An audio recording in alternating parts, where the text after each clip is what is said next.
Welcome to the Rideshare Guy podcast, where you will learn about the rideshare and mobility industry straight from Harry Campbell, who's got over 5 years experience covering the industry and has talked to thousands of drivers. There's no better place to stay up to date, entertained, and educated. So let's dive in. All right, Vikesh, how are you doing today? Doing well, Harry. Thank you for having me. Yeah, I'm excited to chat with you. And, you reached out and you kind of shared a little bit of info, and then I peppered you with all these questions, and you were very responsive. So I have to say I appreciate that. And then second of all, thank you for agreeing to come on the podcast and let me grill you. Absolutely. Cool. So why don't you tell me a little bit before we get into the business that you started, why don't you tell me a little bit about your background in startups and kind of what you do with technology companies, and then we can talk about how you made your way into the world of rideshare. Sure. So I came to the US in 2013 for grad school, and I was working in a group at the University of Michigan that manages grant programs to support the local economy. So it's your typical economic development work by supporting local businesses through state and federal grants. And the state grant that I was working on was to support startup companies. As Michigan went through the whole auto crisis in the 2008, 2009, and it was a statewide initiative to focus more on supporting entrepreneurial ventures. That's the group that I was working on, providing market research, business assistance to early stage technology companies, just helping them get off the ground. And later on became a manager there where we're helping allocate funds towards these startups, small amounts, helping them just with their go-to-market strategy and get some customers on the board so that they can grow their company and create economic growth here in Michigan. Got it. And that was all as a grad student? No, so the grad student part was only the last 6 months. Okay. And I remained on the group, and I worked as a project manager there. So that was for the last about 5 years now, going on 6. Got it. So that's your day job these days now. Yep. Okay. And what's that program called at the University of Michigan? So it's in a group called the Economic Growth Institute. Okay. And it's under the Innovation Services. It's called the First Customer Program. So that particular program is no longer directly funded by our funders, which is the MEDC, the Michigan Economic Development Corporation. But we do work with other funding sources to provide similar services. So it may not be at the same grand scale that it was before, but it is still in a smaller scale. And it's part of the business school at the University of Michigan? Nope. It's actually an entire different group. We have no faculty on staff. We don't confer degrees. We do teach a course, which is business and innovation related. It's one course every other semester because it's related to a lot of the work that we do. But it's a total separate university with separate funding and its own mandate. So I guess it's got the University of Michigan branding and name. I'm on the website right now, but it's really its own entity. Exactly. Yeah, you can think of it as University of Michigan's effort to be more involved with the local economy. Yeah. So we get to use the University of Michigan's resources and help the local economy.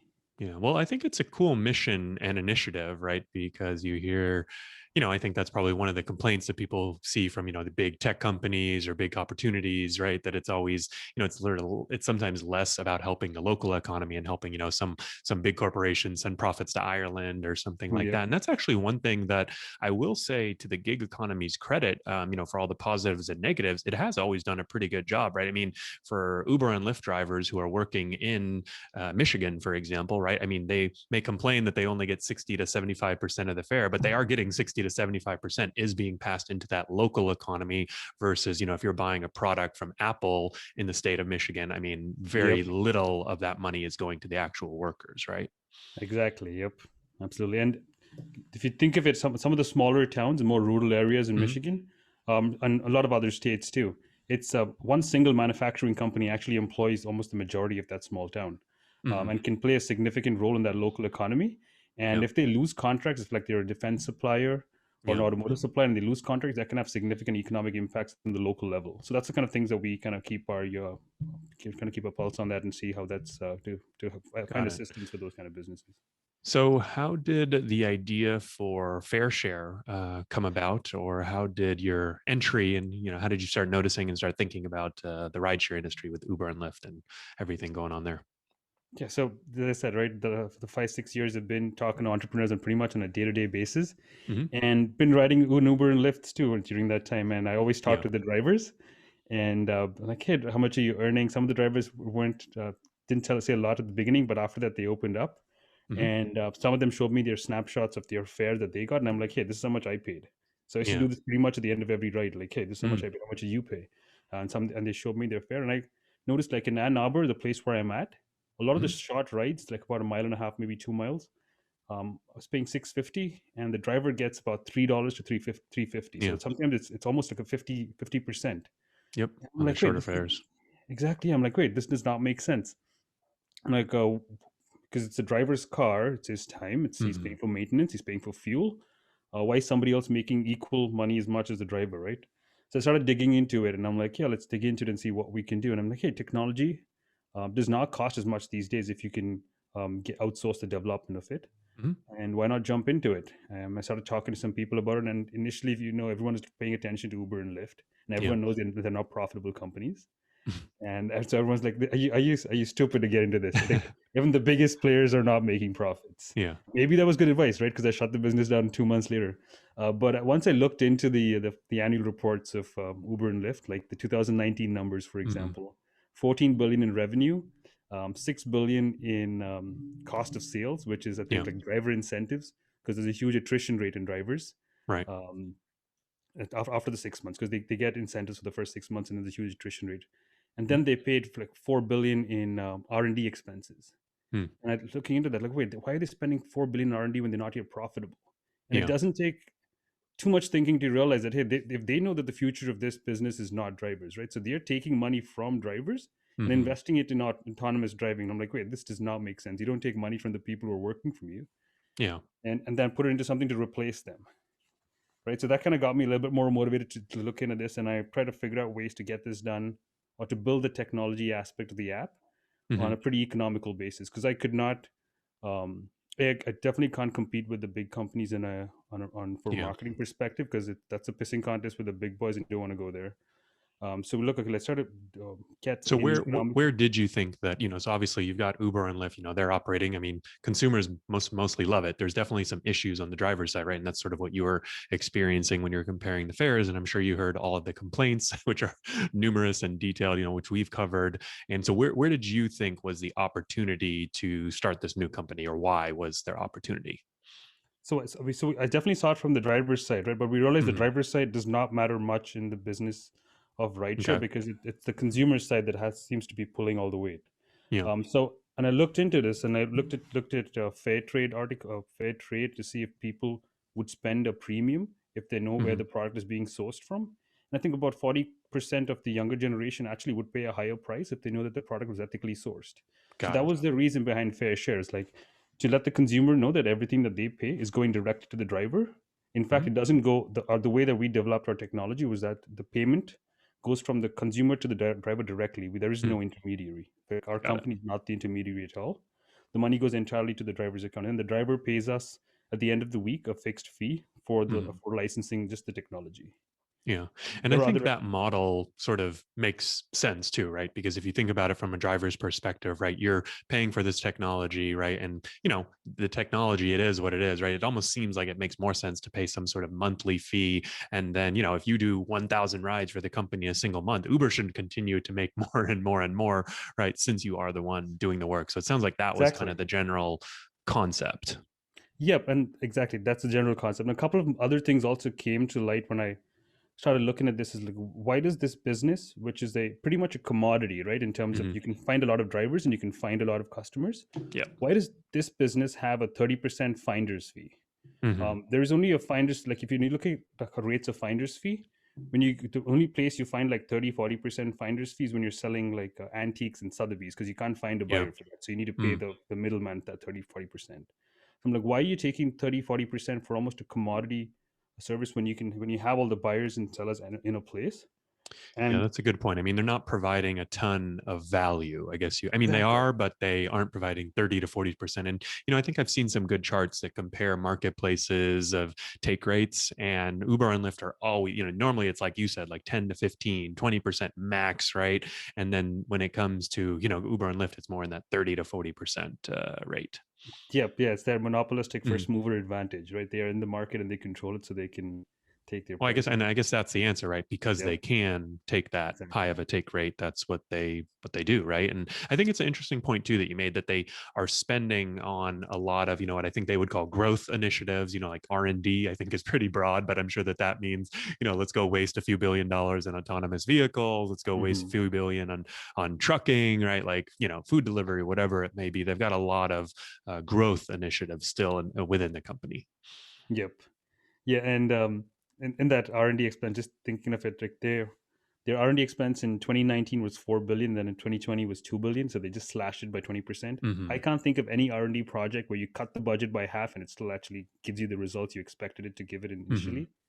So I'm sure they're facing their problems in those lines too. But going back into this, another aspect about that 30%, Yeah. when I saw the initial, my goal behind FairShare was if you're charging the customer 650 and you're giving the driver 350, why not, if you charge the customer a little less and you Mm-hmm. pay the driver a little more, you create a bigger market. There'll be more drivers into it, there'll be Mm-hmm. more customers coming to it because it's cheaper service, and essentially create a more efficient market. Which you can think of it as like if you're asking someone to pay tax on a product, Yeah. there going to be less consumers. So I thought of it from that perspective, maybe creating a more efficient rideshare market by being the lowest cost technology provider. Yeah. Did you ever do any drives for Uber and Lyft as a driver? No, I couldn't because I'm an international Mm. immigrant, so I have a H-1B. Mm. So I'm employed by an employer, and I cannot have an additional source of income. Got it. Because I feel like, this concept that you've identified is not unique, I guess I would say, and that, I feel like every single driver out there that's ever done, a Yep. trip, especially a minimum fare, like you keenly observed, right, where their take rate on minimum fares is, closer to 50 or 60%. And on the longer rides, it's less, but, it's not a great feeling to do a trip, especially a minimum fare that is, kind of an income killer. And then you also see that, Uber and Lyft took such a high take rate. And I feel like this is like a concept that a lot of drivers understand. And so, I get a lot of drivers coming to me with ideas. Hey, we should start our own company, or Harry, you should start your own company. And, having talked to a lot of people on the inside and interviewed a lot of people like yourself who have started a company, it's kind of like the last thing I want to do, because like you mentioned, it's very tough and it's very expensive. So I'm curious to dig into the numbers. But one thing you said so far that I wanted to just bring right back to the forefront is you said the driver's side isn't as important as the rider's side, right? Can you kind of explain what you mean by that in the context of this marketplace? I'll probably come back to the lesson at the end as well. But Mm-hmm. in this particular marketplace, because it's the Uber's been treating drivers as like disposable people essentially, Mm-hmm. right? They Yeah. get somebody and throw them off. You make one, like even Lyft, for example, you get one bad review. I heard of it, like a driver who's driven for Uber for 3 or 4 years. He got one Yeah. bad review and couldn't get back. That was like Yeah. his I mean, we livelihood. have articles on our site.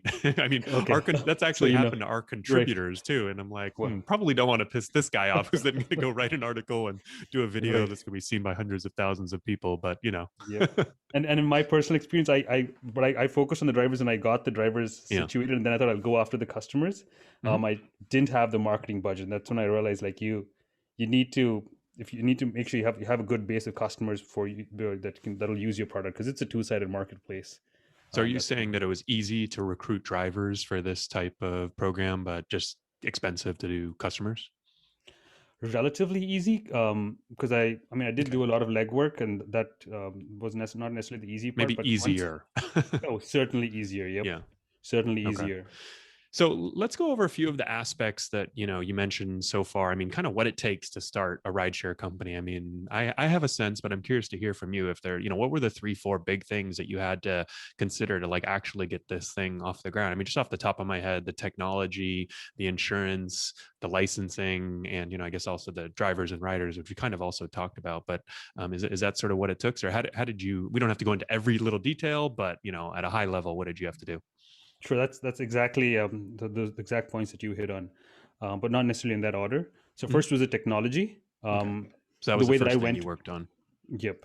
I got into this because I found a way to get the technology out there for in a really economic way, and that's how I Mhm. convinced my investors too. So to give you a sense of how much investment, it was about $35,000 is how much I spent on this over a 5 month period, and we were operational with an active license, active insurance, Mhm. for 2 months of that period. Got it. The technology was total of about little under $10,000. Hmm. to get a company in India to white label an existing product that they already have, put Yeah. it on a different instance of a Amazon Web Services server, Yeah. and then put it up into the iOS App Store and the Android Store. And the technology piece, I'm assuming this is, like you said, it's a white label product of a driver app, a rider app, and then maybe something behind the scenes that manages it all. Exactly. Yep. And a back Mm. and you have access to that the admin panel. So I was pretty much the only employee, and I had the admin panel. Mhm. So while running it, I had to be a little bit more attentive because I had to approve the drivers, and we can get into that and Yeah. manage it all by myself. But yeah, it's you had those three aspects of it. The cool thing is like this app had different features that weren't there in Uber and Lyft yet at that Mm. time. Maybe there was a good reason why Uber and Lyft didn't do it. But one of the features that I liked, especially in a small community, was preferred driver, Mhm. where um, if you're going to ride with a particular driver, you Yeah. get to mark them as your preferred driver, and Mhm. the next time if they're around, um, and you hit and there if you see that they're available, you can request that exact preferred driver. Yeah. And I felt this was especially important in Ann Arbor community because you have a lot of young college students, young girls who go out at night and come back, and they would love to get the same driver again and again. Mhm. And they've sold this to many of our drivers, especially the female drivers. Mhm. They've said that they've wanted to be requested by the same passenger again and again, and we're like, hey, this is a great feature that they provided, and we wanted that to be incorporated. Yeah. Another one was like we could also provide a taxi service where they can call a number and we could dispatch cars. So it had that availability too. So a lot of additional functionality. So I wouldn't say it I was a mean, bare that's bones app that we pretty, yeah. I mean, that seems like a pretty robust technology stack for under $10,000. We've interviewed folks who are providing, kind of on demand software. We've got a partner from a company called Softbit. And I know he charges, it's not crazy expensive, but he built a rideshare company in Europe and then sold it and retained the technology rights and now licensed it to other people similar to this situation. But it's definitely more than $10,000. And I think that I've talked to people who have gone the India route and, sort of hired developers, and they have not had a very good experience. So Yep. I'm impressed that you found someone so cost effective. And also, I mean, like, frankly, I'm sure at a certain scale, maybe there are some issues, in the technology stack, but like initially it seems like the tech was pretty solid. Yep, absolutely. It was very solid. The aspect of it that wasn't as best because you're comparing it to Uber and Lyft is the user interface. Hmm. Some of the buttons were smaller. The focus was sometimes on the wrong item. Yeah. You wanted to focus on the driver and not your name, so there are a few things that they could have improved. I did manage to hire somebody from Upwork Okay. who was able to provide feedback, and I just sent that feedback to the company in India, and then they put those changes into it at a pretty reasonable price too. So they were good to work with. The thing Yeah. about working with India is I wouldn't hire developers to do a particular project. I would hire a team that's already done it before and Mm. white label an existing brand. That's the key. Like you hire developers, you have to manage them, and there's a lot that goes into it, especially with time difference. It's not going to work out. Yeah. Did you feel that you had a certain advantage being Indian, working with Absolutely. this? I mean, I'm assuming that you spoke with them in the native language instead of English, right? No, I Or did did you speak not? pretty much spoken Okay. English too because they were from different part of India, so Okay. they spoke a different language. But the good thing is they had a project manager for me Hmm. who was always available on WhatsApp, so I could text him at any time of the day and always help me out, Got it. What debug was the any issues. company that you used, or how'd you find them? I just went on Google and searched for them for different Hmm. companies. I saw that this company had made a similar application for ride sharing companies in Africa and in Mhm. Europe. It's called Gospaxi, Gospaxi. Okay. I think that's the name of their ride sharing software. The parent Yeah. company has offices in India and US, and they have a bunch of different application development projects for different companies. Very So they're cool. Well, a good company to work with. yeah, cool. Well, no, I really appreciate you sharing all that, and that's also, I could sort of tell in the emails that you were sending. I appreciate how forthcoming you were with all of the details, because I mean that's kind of what I think people want to know and understand. So we've got the technology piece out of the way. You also mentioned investors. It sounds like you raised a little bit of money. Can you talk about that briefly? Yep. So I'm pretty familiar with putting together like pitch decks and business Hmm. plans because I've been evaluating those for many years. So I put together a good pitch deck, a business case, and I presented it to family and friends. Hmm. So I got investment from two close family members and three really close friends, and that totaled up to about you can say 55,000 or 60,000 rather committed. from which I drew down about 35,000, and returned the money to the remaining balance, returned it back to the friends. So the way I did it was I put my family's funds as like the higher, the lower tranche rather, Yeah. and the friends the second tranche. So the money that I didn't spend, I returned to friends, and I said, family, okay, I can pay you back guys back later. Got it. Got it. Okay. So we've got technology, investors, insurance. Or I mean, actually, I like the way you framed it too. Did you have a priority, or how did you think about the items? What did you think about next after technology and investors? So I wasn't too deep into insurance just yet, because I assumed commercial insurance was the way to go. I thought of only working with drivers who had commercial insurance. And I think there were more drivers who had commercial insurance, but then that kind of dropped down. I'm not sure why. So I went into, the airport in Detroit. They have this separate Uber parking lot, Yep. Where passengers are not allowed to go, but I snuck in with my car there. Got out and just started talking. You can see the different groups of drivers there. Okay, this is one group from this ethnicity. There's some drivers inside the car. They won't, and I walk up to them. They wouldn't even put down the window. They're like, "What's up?" Because it's not the safest area, maybe, so to speak.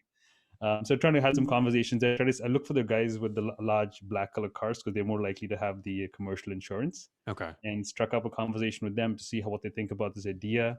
A lot of them were actually doing other businesses too. They had their own taxi business and stuff like that. Eventually came to the conclusion that commercial insurance is too limiting for the common guy to pay that. I think it was $5,000-$6,000 a year. Yeah.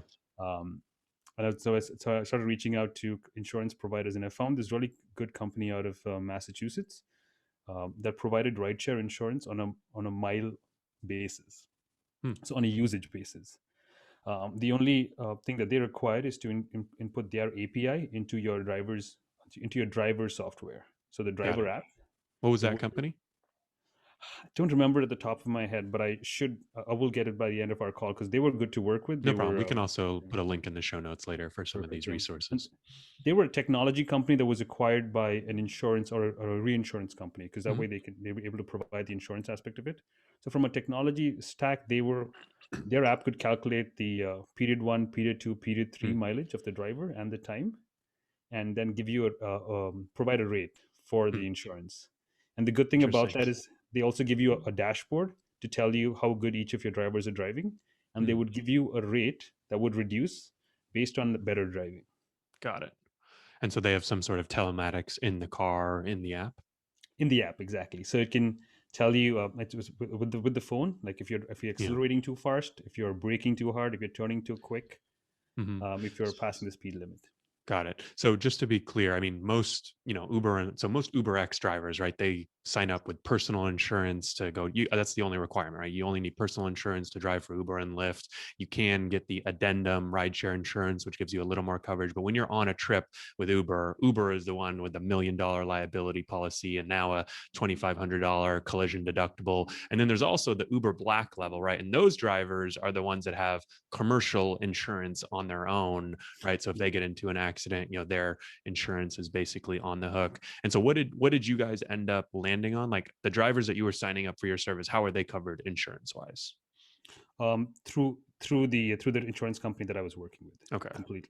Yep. Got it. So they didn't need to have any sort of special commercial insurance or rideshare insurance or anything like that. You guys, the FairShare was actually covering them the entire time they would be on the app.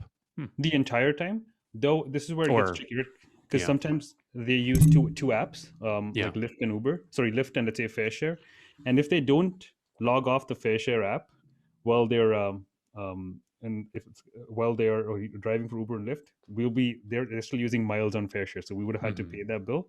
Another thing is, if they're driving around to look for a ride as opposed to being stationary to wait for a ride, that's like that's a period one time that's charged to you guys, right? Exactly. I mean, I guess it kind of that, and that's kind of like the gray area within insurance, right? That no one really wants to cover that period. And I guess if you guys are covering it, you got to pay for it. Yep, exactly. Right. And it had to be covered from all perspectives in order to get your license as a ride-sharing company in Michigan. And so what did the costs end up being, or how did you have to pay for the insurance? Was there an upfront fee that you had to pay and then a per mile, or how did that work? So it was a contract for the year, I think was about $72,000 or maybe $70,000, with $20,000 up front as a down payment. and then $6,000 each month following that. And That you was for were how many cars? they didn't have a specificity on the number of cars. Oh, It was got it. Per mile. and per mile, yeah. So there was a Hmm. 6,000 minimum, and you'd only have to pay more if you cross that in terms of miles. So it Mm. was, I think it was about period 3 was about 70 cents a mile. Hmm. Um, so even if so, the drivers would have had to driven like I think about 5,000, 6,000, maybe 10,000 miles overall Hmm. to cross that limit. Got it. Um, and we never got anywhere close to that. But the good But thing that about was like it didn't cost you 70 cents per mile. That was like the overage charge, right? The yeah. 70 cents per mile. No, it's 70 cents a mile until that $6,000. And Mm. after that, then you have to pay out of pocket. Or then you have to give more money. That's Got why it. that was an upfront deposit. Does that make Okay. sense? So it costs basically, so you're saying it costs to insure a driver 70 cents per mile? Yes, in period 3. I think it was cheaper. It was like 28 cents or so in period 2, and period 1 was maybe 15 cents. Because I mean, that seems pretty expensive to me. Yep. I think it was maybe, yeah, I it mean, was like 70 cents. Yeah. Uber, charges less than 70 cents per mile in some cities. They also charge a time component, but Mhm. their rates are less than 70 cents per mile in some cities, right? Yeah, I'm not sure exactly how much Uber's rates are for Yeah. insurance, especially, but I believe my rates were about 60 cents or 70 cents a mile for Mhm. period 3. It was much more cheaper for period 2. So period 3 is when the passenger is in your car Right. and you're on the trip. Yeah. Okay. And I mean, I guess that's when they're at highest liability. So I assume that's why they charge the most. But I mean, that is, I will say, like, for a startup, that seems like that per mile model, it's probably maybe a little bit higher, but it does give you a lot of flexibility. You could add, say, 1,000 cars, especially at the start. And if they're only doing a few trips here and there, you don't pay any more than if you had, only 100 cars doing more trips, right? It's more of since it's per mile payment, right? Yep, correct. Yeah, that's Okay. that's the thing that we liked about this model, was it was a Mhm. flexibility model. But the 6,000 a month was the minimum cost, so you wouldn't get that back even if it wasn't used. So that was the other Got catch to it. Okay, cool. And then, And all oh, right, there's one so more thing to mention about the insurance costs. Because sure. our play was a technology company, so we were going to pass down those insurance costs to the driver at the end of the day. So the goal was to let the driver.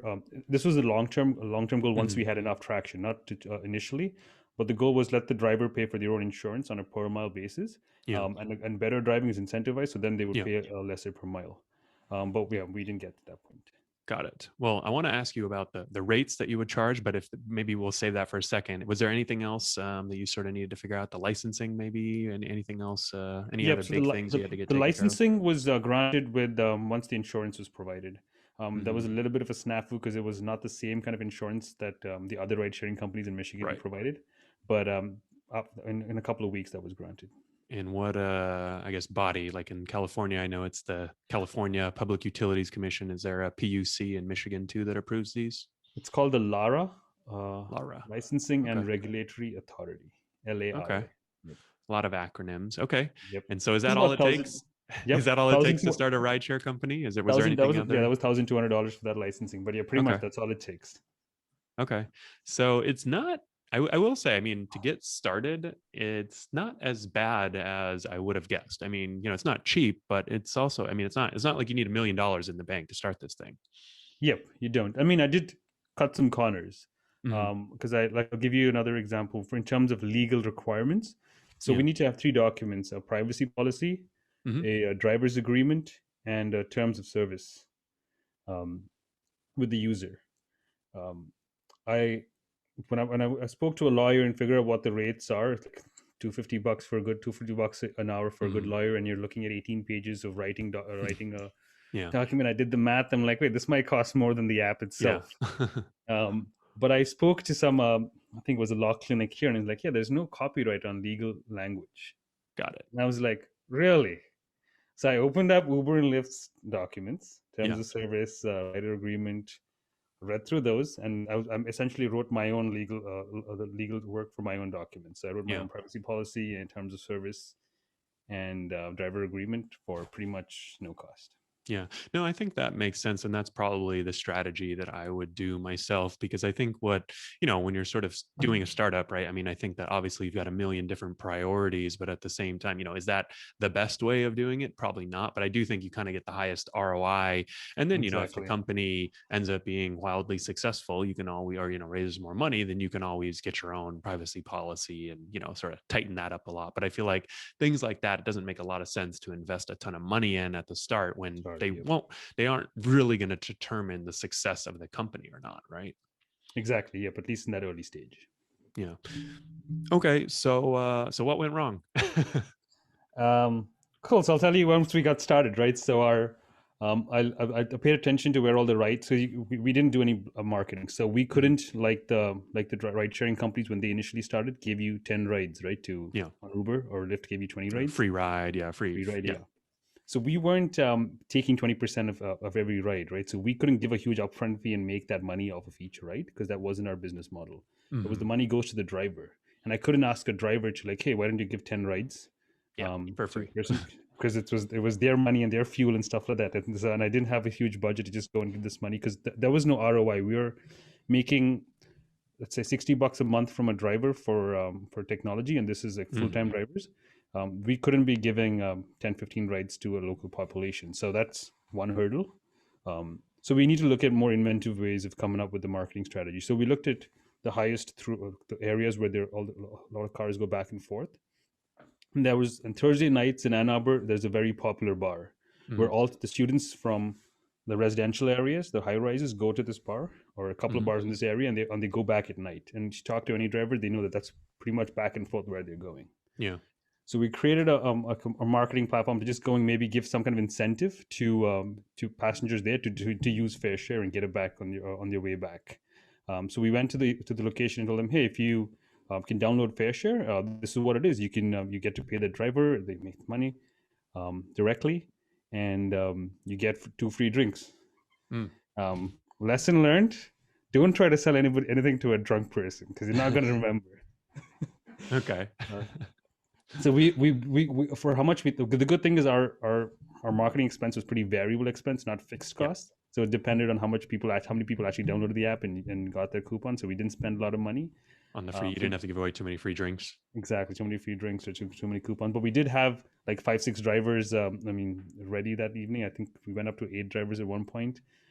So I felt bad for them because I kind of told them, "Here, just why don't you come and make yourself available?" I had drivers some of the drivers were my friends too, and like, yeah, they don't really drive on Thursday nights, but like, yeah, I'll come down just for a bit. I mean, I like hanging out in downtown Ann Arbor. So they got there. I think there was maybe 1 or 2, maybe a handful of rides, so maybe 5-6 rides that evening. And so it wasn't a huge success. And this was in early February. And so while we were thinking of other marketing strategies is when COVID hit. And that's when I decided, like, hey, you don't have any usage. You're going into a period of severely declining usage. Yeah. And does it make sense to pay that $6,000 a month in insurance fees? Or can you just return that money back to your family and friends? I'm like, this is a good time to hit the pause button, because if I want to restart this business, I can always just replay that down payment for insurance and get back into it. So I put the pause and pull the contracts and gave back that in rideshare license then. Yeah.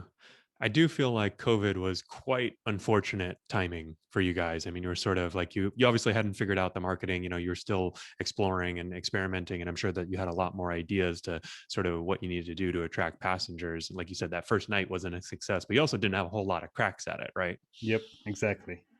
Yeah. The good thing is Ann Arbor is a very, it's about 100,000, I think about 120,000 people in a very constituted environment.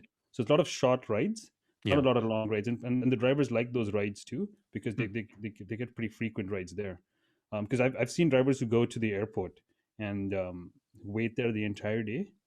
Sometimes they get a long ride to the other end of the state, which is maybe $250. Sometimes they get a ride just right next to the airport, which is $15, and they have to wait there for an entire day.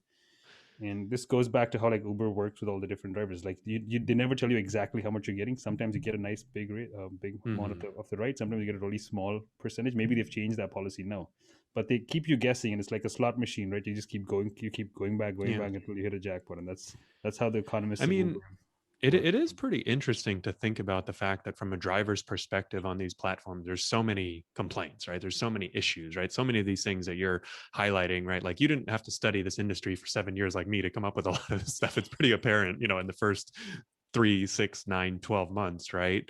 And I'm surprised, I guess I've always been surprised that no one has been able to come up with or figure out a new model that can kind of like crack that code. And I do think that a lot of it stems from the fact that on the passenger side, the experience is pretty damn good, right? There isn't a whole lot to disrupt there. And I think like you keenly noted, the passengers are more important, and so if let's do a hypothetical here. If let's say COVID is all better, everything is back to normal in 6 or 12 months and you decide to restart FairShare, what are the, I guess I mean, it sounds like marketing, channels, or what is the opportunity on the marketing side? Like what strategies would you use, if you could do it again to sort of, build this company up and, maybe not make it into $1 billion company overnight, Yep, but how would you get it going again and, sure. sort of do things well? So it was never a goal to necessarily become a $1 billion company, but it Mhm. could to be a technology company was the goal. Yeah. And I kind of realized that transit, or at least local transit and transportation, is something that should be managed at a community level for the Mm. best experience of the local community. Because it works, Uber works great for local students and Yeah. the young adults, but for the older population who always used to hail a cab, Hmm. or the disabled population, Yep. Uber does not work well for them. And the local transit authority knows that because they've been increasing their budgets that they put towards um, services for the elderly and the disabled. Right. They have a budget, like a city budget for that money. They work towards that. My goal was like to eventually pitch this to local authorities or local transit Hmm. authorities and governments, telling them, hey, Uber made 14 billion in rideshare revenue last year. If you combine Uber and Lyft, let's say it was 20 billion in 2019. So 5% of that would be, or 2% of that, let's say 150th in the state of Michigan. That's the revenue that is between people that is exchanged for services that are being exchanged between two people in the same state, that's being made by somebody else in a different state. Yeah. This is an opportunity for a local transit authority to capture that revenue in state. So Hmm. why don't we be the technology providers for this service? And you can manage, you can approve the right drivers that you think are safest for your community. You can maybe provide incentives for drivers to go to these underserved areas. You can provide incentives to go and pick up elderly populations, Yeah. because they already have this part of the transit authority mandate, but they don't have the rideshare part in their transit authority. They have Got it. the big buses, and they do Yep. have some taxis too. So that would be my approach, is not to market it as a consumer app directly, Hmm. but market it in partnership with local transit authorities, and pitch to them that this is an opportunity to not to them necessarily, but to the state governments, that this is an opportunity for them to capture more local tax revenue. Yeah. Capturing that revenue, instead of 70% going to the drivers, if 100% went to the drivers, that's more revenue to the drivers. You're giving money to people in need who are more likely to spend it, and boost that local economy. Especially for drivers, they can make money from an urban center and go and spend it in a rural center. That is economic development in its most effective form. Yeah. But I mean, sort of like we talked about earlier. I mean, right now drivers are getting, let's say, 70% of the fare. Are you saying in this model they're getting closer? I mean, they still have it cost and expensive, right? So if Uber is taking 30%, it's not all pure greed, right? Maybe half of that actually goes to insurance, maybe more, actually goes to insurance. There's only a kind of pretty small slice, right, that would go to increased economic development. But are you saying that small slice of that huge pie would still be meaningful, or? I do believe so. Yeah, it will be pretty meaningful, because it's um, I don't think it will be 95%. Certainly not. But my estimates were in the 85 to 90% range for the drivers who are driving 20+ hours a week, not They for would get drivers to who are keep driving. 85 to 90% of the fares. Yes, Got it. compared to the current Uber fares. Got Um, it. Okay, cool. Well, I think I just have a couple more questions for you, but I think it's really inspiring what you did. We have a lot of people that, like I mentioned, we have a lot of people emailing me, drivers usually, it's like, let's take down Uber and Lyft, let's start our own thing. And I'm like, this is the last thing I want to do. But yeah. I feel like now I'm going to have something that I can point them to. So if you were going to give advice to, a driver, an entrepreneur, or someone that kind of wanted to take a similar approach, what would you tell them, now that you've done it and now that you know how things go, both good and bad? I would say start with a small community of that you Hmm. know the exact that you know the community well and you know the drivers in that community. So the smaller you start, the more you're more likely to get concentration within that community. Yeah. And it's important to get concentration in a small area as you're starting a ride sharing business because wait times are a huge thing. If your Hmm. passenger is going to be waiting, they're going to go to Uber or Lyft. So Yeah. start with a small community. Make sure you have concentrated number of drivers in that community, and then work your way up from there. Make sure you have drivers working around the clock, and you're covering all the spots and those kind of things. Do you think this idea works best in more rural, areas? I mean, I don't know if you consider Ann Arbor rural, but I mean, 120,000 people compared to LA with, millions of people. It's a pretty different, driving situation. And I do, I think that's pretty interesting. Like I think it is really tough, to start a competitor to Uber and Lyft right here in the middle of LA when they have such a good alternative on both the rider and driver side. But I imagine that Uber and these companies, have really overlooked places like Ann Arbor. And like you said, right, there might be a 10, 15, 20-minute wait time, and passengers might be willing to pay more or favorite a driver or schedule a ride. Some of these features that I think, aren't at the core of Uber's product because Uber, most of their rides happen in city centers, busy areas, downtowns, right? So some of those features, like the favorite driver, for example, like they actually have a version of that, but it doesn't really Mm-hmm. work because there's 100,000 drivers in Los Angeles. So you could have a favorite driver, Yep. but he never wants to come pick you up because he's on the other side of town. Or, Mhm. why would he drive all the way over to you, when he can just get a ride right by his house, unless it's, one of those long airport rides or at a time. So a lot kind of has to go right to take advantage of that feature. Correct. Yep. Exactly. Yep. Starting from a smaller community is probably the best bet. But even Yeah. then, I will say it is increasingly uphill battle. Like even Uber's algorithms and the way they service smaller communities has become much better over the years. Hmm. Initially, they didn't care about the smaller communities. They focused on the big areas. But as they grew and expanded they were able to service the smaller communities by through their algorithms. Essentially, they know where to send the driver when, and they've gotten Yeah. better at that. Now, that is something that any young company will never have that level of data analysis and artificial intelligence to be able to predict where the driver should go and when to service the customer. It's a young company will almost never have that when they start up. So I would Yeah. say it is probably the most riskiest venture you could ever think of entering is like going into a rideshare company and getting this. The reason I did this is because I saw the cost of entry being really low and I thought I Uh-huh. could make a difference. And that was the reason why I went into it. Got it. Well, no, I really appreciate you going into it and sharing your story. My final question for you, Vikesh, is if someone was coming to you asking for advice, should they start a rideshare company to take on Uber and Lyft? What would you tell them? Ooh, tough question. Is it a yes no question or do I have more leeway? I'm going to leave it open ended to you. But yeah, usually yes or no is good. And then feel free to expand. I would say no, because I think you have better investment options for your money that's currently out there. Mhm. Yes, if you are a foundation looking to foster equality in this place, if Yeah. you're looking to create a more equal system, a fairer system, and if you have Hmm. that kind of nonprofit money to create it to make a difference, then yes. But if you're looking at it from a purely monetary perspective, trying to become the next billion-dollar company, then no. Got it. No, I like that answer, and I think I agree with it. Well, Vikesh, I really appreciate you coming on and sharing your experience with FairShare. If folks want to learn a little bit more about the process, have you written about it, or can they reach out to you, or is there still a FairShare website that they can find? Nope, our website's no longer active. I don't pay the technology license fee anymore, so we don't have an app. So they can reach out to me on LinkedIn. I'll Okay, send you that information. I'm happy to cool. talk to them about the process. Yeah, well, you may get a few emails, but I do appreciate you sharing everything. And if FairShare does start up, you know that you can count on me to at least help spread the word a little bit in the future if it does restart in the future. So Perfect. Hey, Ari, I wanted to say thank you for having me. I started listening to your podcast right when I was bringing up FairShare. You had some great guests on your podcast. Like I was led to the book Uberland through your okay, podcast, cool. and I learned a lot from the book. So I'm glad we're finally connecting. Yeah, no, I appreciate it. Yeah.